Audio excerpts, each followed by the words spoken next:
नवीन वर्षाच्या सर्वांना खूप खूप शुभेच्छा. आपण सी-टेट फेब्रुवारी 2026साठी मागील प्रश्नपत्रिकांचा सराव करत आहोत.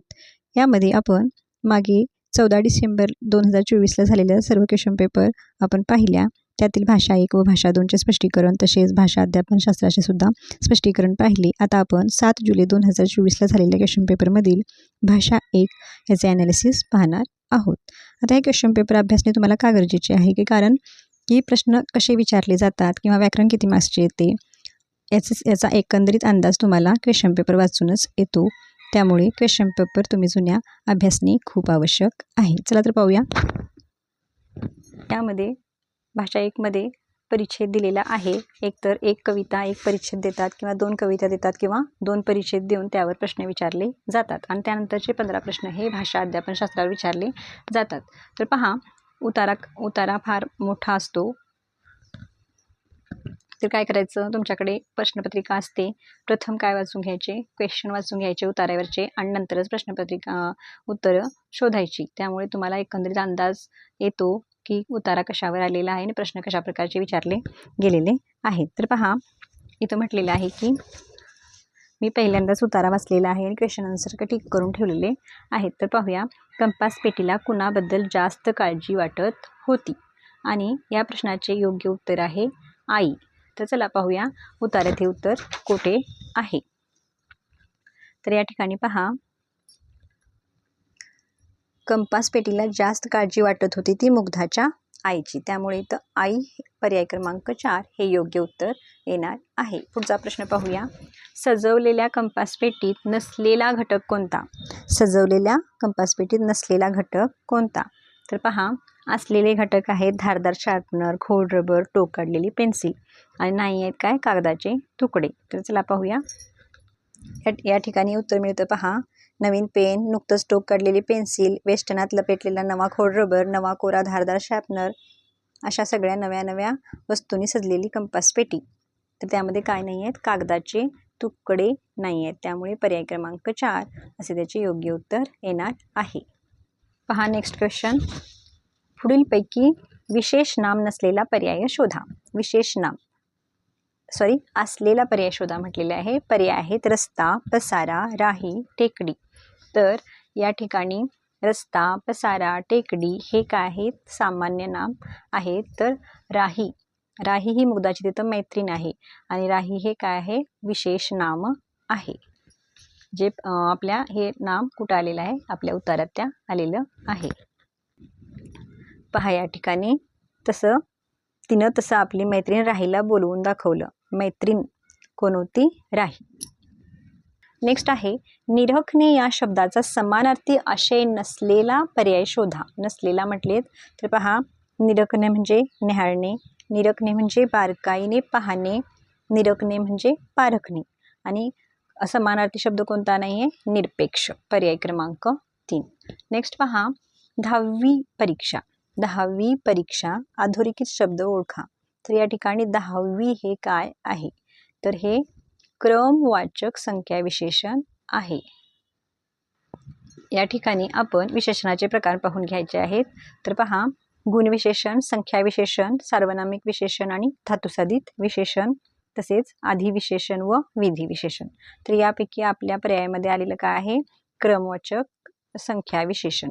तर या ठिकाणी पहा, संख्या विशेषणाचे हे प्रकार आहेत. क्रमवाचक संख्या विशेषण म्हणजे काय, तर दुसरा, 7वा, 10वा अशा प्रकारची क्रमवाचक विशेषणे आली की ते काय असते, क्रमवाचक संख्या विशेषण असते. तसेच जर दुप्पट, चौपट, दसपट अशा प्रकारची आली तर ती आवृत्तीवाचक विशेषणे असतात. त्याबरोबरच आपण या सर्वांचा इथं स्क्रीनशॉट घेऊन अभ्यास करू शकता. आता आपण पहिल्या पर्यायाचा विचार करूया. तर या ठिकाणी गणनावाचक विशेषण म्हणजे काय, तर गणनावाचक संख्या विशेषण म्हणजे तर तुम्हाला नेक्स्ट पेपरला जर पडलं आणि त्याचं उत्तर जर गणनावाचक संख्या विशेषण असेल तर तुम्ही ओळखायचं कसं, तर ज्या संख्यावाचक विशेषणाचा, या ठिकाणी पहा,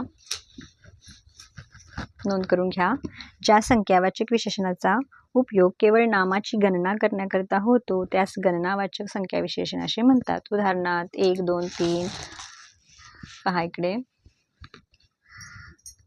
पूर्णांकवाचक 1, 2, 3, 5, 10, 8/4, अपूर्णांकवाचक 2/3, 4/5 असे साकल्यवाचक कसे दोघेही, चौघेही, उभयता, चारही, पाचही, तितक्या, वस्तूपैकी सर्व यांना म्हणायचं गणनावाचक संख्या विशेषणे.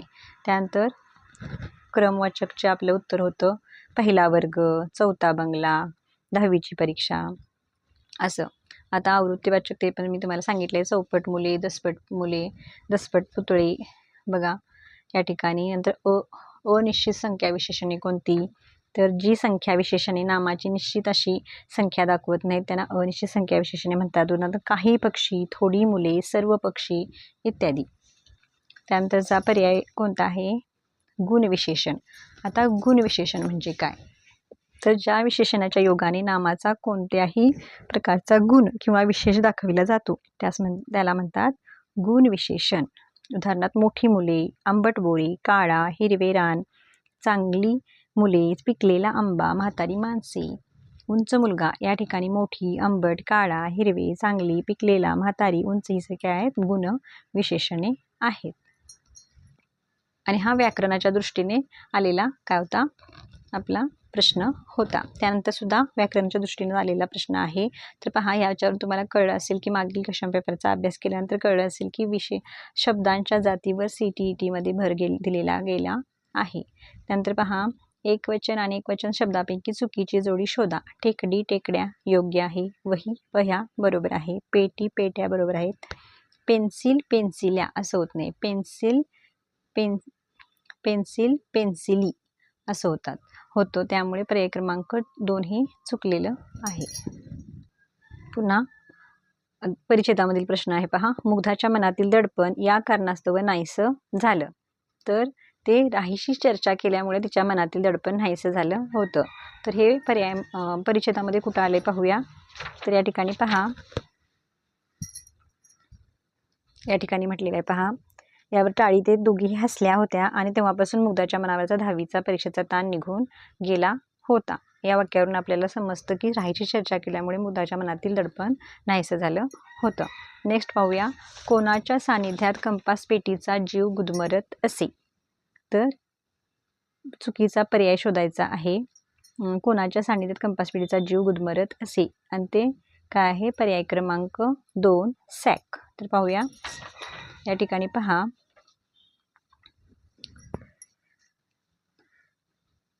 सॅकमध्ये गेल्यावर तिला एकदम प्रशस्त बंगल्यामध्येच गेल्यासारखं वाटलं. या वाक्यावरून आपल्याला काय कळतं पहा, तिला काय वाटत होतं, गुदमरत, तिचा जीव त्याच्यात सानिध्यात गुदमरत नसे तर तिथं काय होतं, तिला चांगलं वाटत होतं. त्यामुळे याचं उत्तर येणार आहे पर्याय क्रमांक 2. आणखी हे वाक्य पहा. नेहमी पुस्तकं, वह्या, रंगपेटी, पट्टी, कागदाच्या गुंडाळ्या यांच्या बरोबर राहायचं म्हणजे तिचा जीव घुसमटून जात होता. कुणाचा, कंपास पेटीचा यांच्या सानिध्यात काय होता, जीव घुसमटून जात होता. आणि कुणाच्या सानिध्यात जात नव्हता घुसमटून, सॅकच्या. त्यामुळे काय येणार, पर्याय क्रमांक 2 हे आपलं योग्य उत्तर येणार आहे.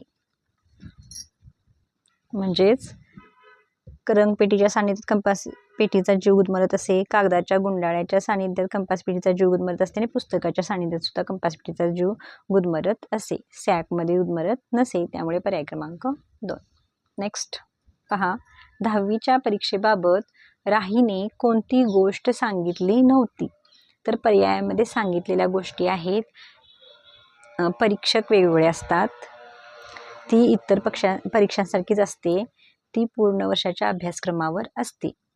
काय सांगितले नव्हते, तर ती आपल्या शाळेत द्यावी लागते ही गोष्ट सांगितलेली नव्हती.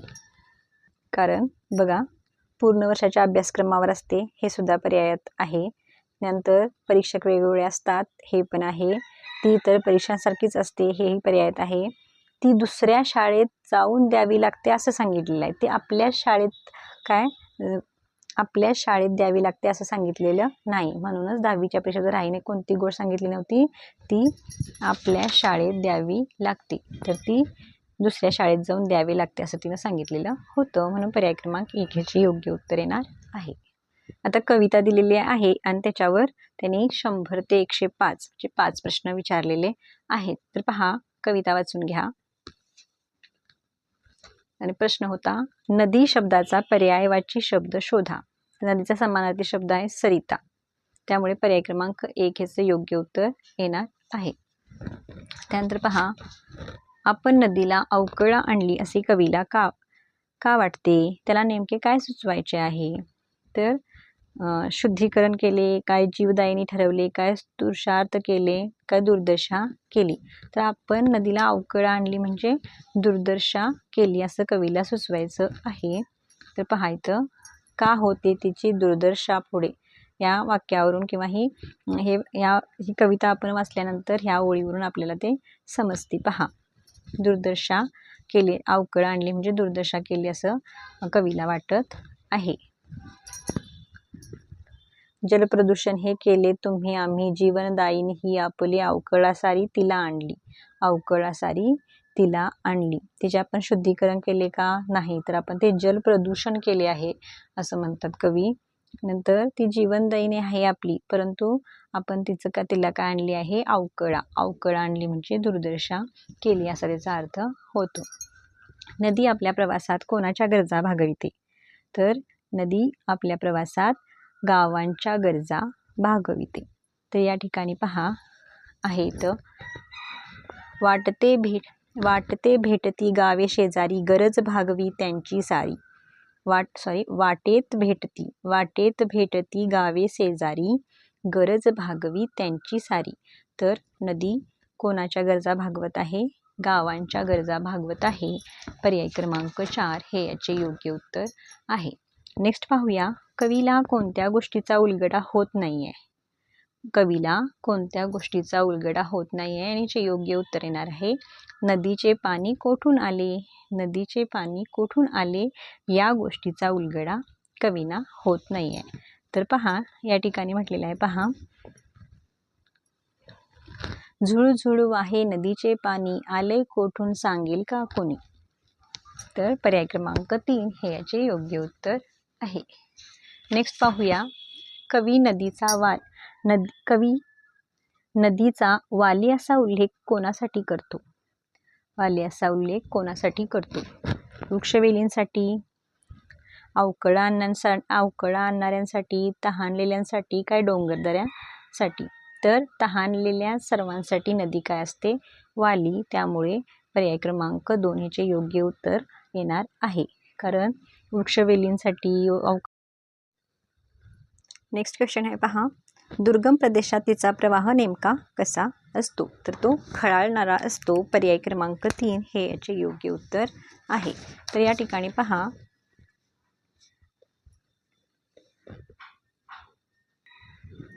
खळाळत वाहते प्रदेश असता दुर्गम. खळाळत वाहते प्रदेश असता दुर्गम म्हणजेच दुर्गम प्रदेशात तिचा प्रवाह नेमका कसा असतो, खळाळणारा. आता 106 पासून 120 पर्यंतचे जे क्वेश्चन आहेत ते भाषा अध्यापनशास्त्रावर विचारले जातात आणि याच्यासाठी तुम्हाला DED किंवा BEDचे तुमचे अभ्यासक्रम अभ्यासायचा आहे भाषा अध्यापनशास्त्राचा.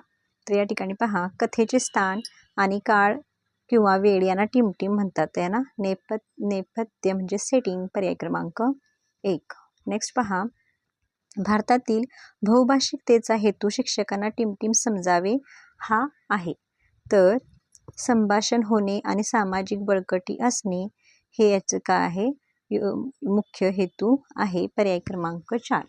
नेक्स्ट पाहूयात, शाळांनी मिश्र द्वैभाषिक तत्वाचे अनुसरण केले पाहिजे, कारण ते टिमटिम तर मुलाची भाषा आणि संस्कृतीचा आदर करते म्हणून. त्यानंतरचा क्वेश्चन आहे, रकाना A मध्ये आणि B मध्ये काय आहे त्याचं काय करायचं आहे, जोड्या जुळवायच्या आहेत. तर या ठिकाणी अध्यापन पद्धतीचे ज्ञान किंवा संबंधित उपक्रमाची जोडी आपण जुळवायची आहे. तर पहा काय म्हटलेलं आहे, संभाषणात्मक भाषा शिक्षण, थेट पद्धती, व्याकरण भाषांतर, वेशची नवी पद्धती. तर या ठिकाणी पर्याय क्रमांक 4 चे योग्य उत्तर येणार आहे. तर इथं या ठिकाणी A ला येणार आहे 1, B ला येणार आहे 4, सीला येणार आहे 3 आणि डीला येणार आहे 2.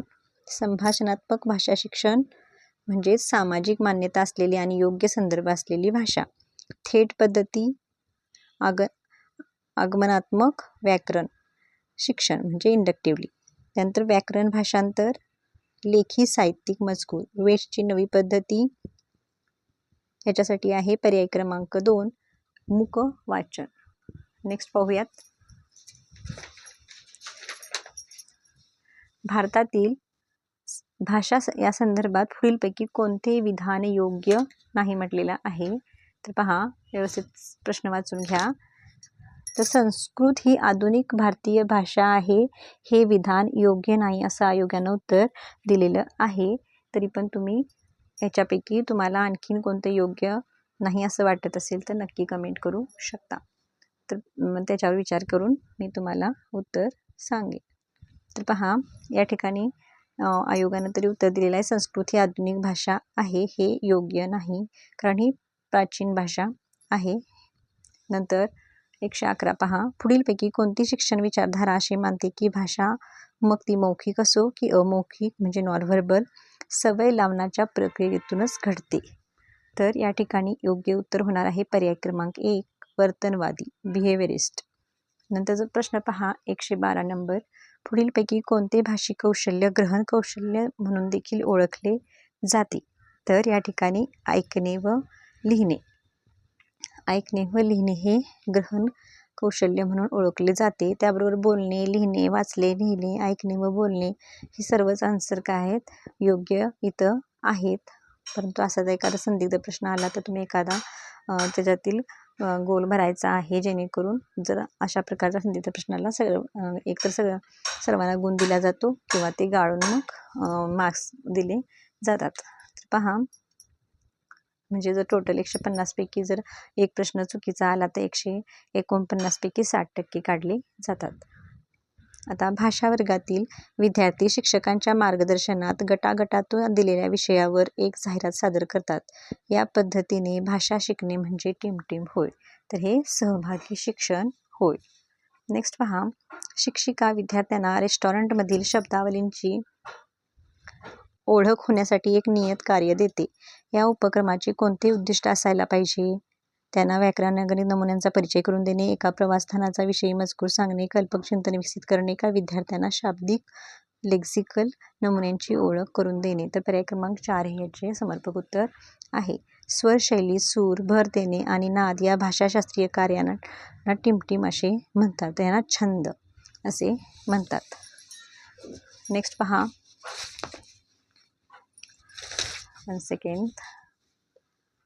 चाचण्या आणि मूल्यमापनाचा शिक्षक, विद्यार्थी आणि साधन सामग्रीवर पडणारा प्रभाव म्हणजे टिमटिम होय. चाचण्या आणि मूल्यमापनाचा शिक्षक, विद्यार्थी आणि साधन सामग्रीवर पडणारा प्रभाव म्हणजे टिमटिम होय. तर वॉशबॅक प्रभाव हा प्रभाव कोणता? वॉशबॅक प्रभाव पर्याय क्रमांक 1.